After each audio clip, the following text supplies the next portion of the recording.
ગાડી આવી રીતના આમ લુકમાં લાગે, મને આમ સારી લાગે ગાડી. હેલો ગાઈસ, કેમ છો બધા? મજામાં? મજા જ હશે. આજે મારા નવા બ્લોગમાં તમારું સ્વાગત છે. આજે હું વિડીયો ચાલુ કરી રહ્યો છું ગાડીમાં. તમે જોઈ શકો છો આપણી જોડે અર્ટિગા ગાડી છે. આજે આના ફીચરની બારેમાં વાત કરીશું. આજે એક આપણા ચાર્જિંગ પોઈન્ટ, જે રીતના આમ વાયરના ખેંચો રીતના ઓટોમેટિક લાગી જશે. આ સ્ટેરિંગ, આ એનાનું અપ ડાઉનનું, આ એના બંધ થાય ચાલુ થાયનું, આ કાચનું, આ રેડિયો છે, સ્ટીરિંગ, સાઈ સિંગલ મીટર બી બહુ મસ્ત ના ગાડીનું. હંમેશા એસી ચાલુ કરવું હોય તો બંધ ગાડીના હંમેશા સેલ મારીને ચાલુ કરો ગાડીના.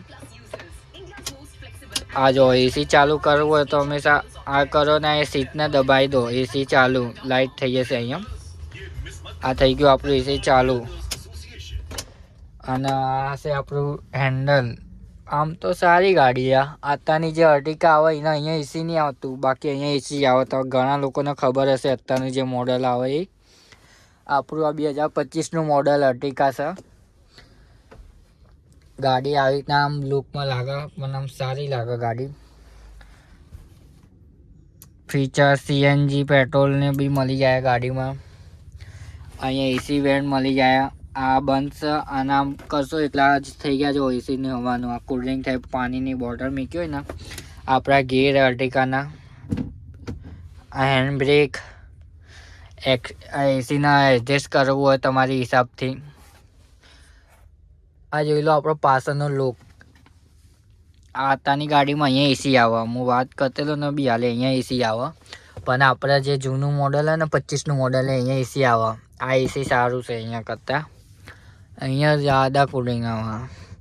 અને આ પાછળની સીટ પર બી બે ને એકદમ કમ્ફર્ટેબલ. જો સેટ બી આ પગ નહીં અહીંયા હટતા. જો એકદમ આરામથી.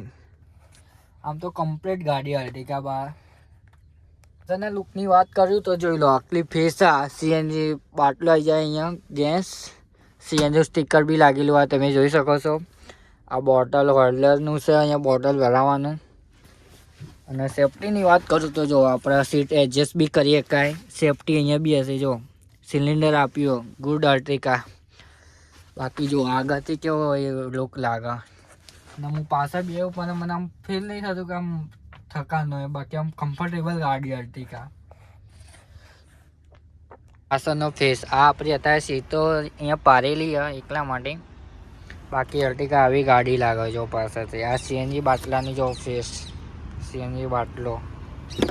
આ આપણા હાઈવેમાં એમરજન્સીમાં પંચર પડ્યો તો અહીંયા જેકના બેક મળે. અમુક લોકોને ખબર નહીં હોતી પણ આ જોઈ લો અહીંયા જેક હોય. જો આ પાછળનો લુક.